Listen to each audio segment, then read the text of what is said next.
So Kumar గారు, so ముఖ్యంగా ఈ తెలంగాణ బీఈడీ అభ్యర్థుల సంఘం పెట్టాలని ఆలోచన ఎందుకు వచ్చింది మీకు? ఈ తెలంగాణ రాష్ట్రంలో బీఈడీ అభ్యర్థుల సంఘం ఎందుకు పెట్టాల్సి వచ్చిందంటే, తెలంగాణలో దాదాపుగా 23,000 స్కూళ్ళు తీసేయబోతున్నాము, కేవలం 4,000 స్కూళ్ళు మాత్రమే ఉంచుతామని చెప్పేసి అందరు. దానిపైన మీ కామెంట్ ఏంది? ఇప్పుడు ఆయనకు ఒక విద్యాశాఖ మంత్రి తన దగ్గరే పెట్టుకొని మరి ఆయనకి ఎవరు సలహాలు ఇస్తున్నారు, ఎవరు సూచనలు ఇస్తున్నారో తెలుస్తలేదు. రేవంత్ రెడ్డి గారికి నేను సలహాలు ఇస్తున్నా, సూచనలు ఇస్తున్నా, అది మీ విద్యాశాఖ మంత్రిగా మీకు పూర్తిగా విఫలమైనట్లు లెక్క.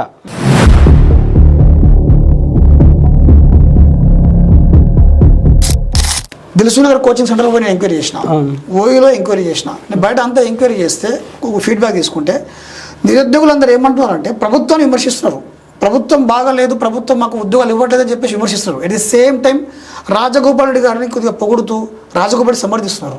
ఎందుకు అట్లా ఎందుకు అవుతుంది? ఆయన వ్యక్తిగతంగా నిరుద్యోగుల సమస్యలపైన సొంత పార్టీలో ఉండి కూడా మాట్లాడిన వ్యక్తి.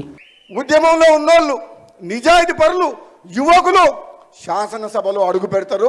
తెలంగాణ రాజకీయాల్ని కూడా తమిళనాడు మాదిరిగా మార్చేస్తాం. నేను ఏమంటా అంటే, ఇప్పుడు బీఈడీ అభ్యర్థులకి మీరు ఏమంటారు, ఎస్జిటి అవకాశం ఇవ్వాలి అంటారు మీరు. దానివల్ల అంటే బీఈడీ అభ్యర్థులకి ఎస్జిటి అవకాశం ఇవ్వడం వల్ల ఎవరైతే టీటీసీ చేసిరో వాళ్ళకి అన్యాయం జరుగుతుంది కదా. ఇప్పుడు వాళ్ళకి అన్యాయం ఎట్లా జరుగుతుంది అన్న? ఇప్పుడు బీటెక్ సివిల్ చేసినోడికి ఉద్యోగం ఇవ్వడం వల్ల డిప్లొమా సివిల్ చేసినోడికి అన్యాయం జరుగుతుందా? నేను ఏమంటా అంటే ఇది సైకాలజీ సంబంధించిన విషయం. ఇది నేను అదే అంటున్నానా, ఇది అంటే పదే చాలా వార్తా పేపర్లు కూడా చూసినా నేను. చాలాసార్లు మీరు అరెస్ట్ అయ్యారు, మీద లాఠీ దెబ్బలు పడ్డాయి. లాఠీ దెబ్బలు కూడా కొట్టిరు, మొన్న ఘోరంగా కొట్టిరు.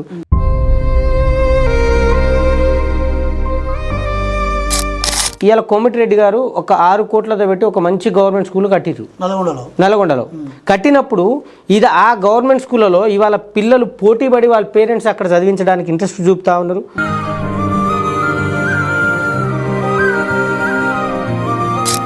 వాళ్ళు ఏమంటారంటే గత ప్రభుత్వంతో కంపేర్ చేస్తే కాంగ్రెస్ ప్రభుత్వమే ఉద్యోగాలు ఇస్తుంది అంటారు. అసలు ఏం నోటిఫికేషన్ ఇచ్చింది? రీసెంట్గా డిఎస్ నోటిఫికేషన్ ఇచ్చింది కదా.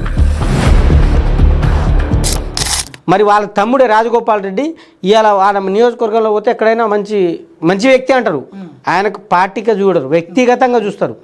కోమటిరెడ్డి గారిని వ్యక్తిగతంగా చూస్తున్నారు.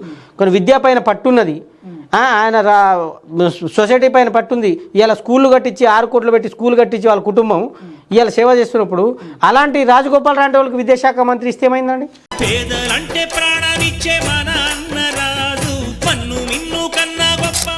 మీరు ఎందుకు అట్లా చాలా మంది చూసిన బట్టి దిల్సుఖ్నగర్లో ఎంక్వైరీ చేసిన, ఉస్మాన్ యూనివర్సిటీలో ఎంక్వైరీ చేసిన, చాలా మంది నిరుద్యోగులు ప్రభుత్వాన్ని వ్యతిరేకిస్తూనే, కాంగ్రెస్ పార్టీ వ్యతిరేకిస్తూనే రాజగోపాల్ రెడ్డి గారిని సమర్థిస్తున్నారు. ఎందుకు అట్లా జరుగుతుంది?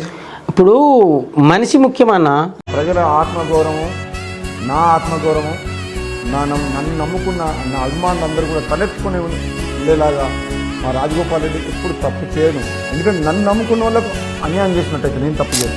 అయ్యప్ప దీక్ష అయినా 45 రోజులతో ఒక పూట భోజనం తిని ముగుస్తుందేమో కానీ మా నిరుద్యోగులు ఉద్యోగ నోటిఫికేషన్ వచ్చేదాకా ప్రతిరోజు ఒక పూట భోజనం సాయిబాబా గుడిలో తిని ఇవాళ చదువుకుంటా ఉన్నారు.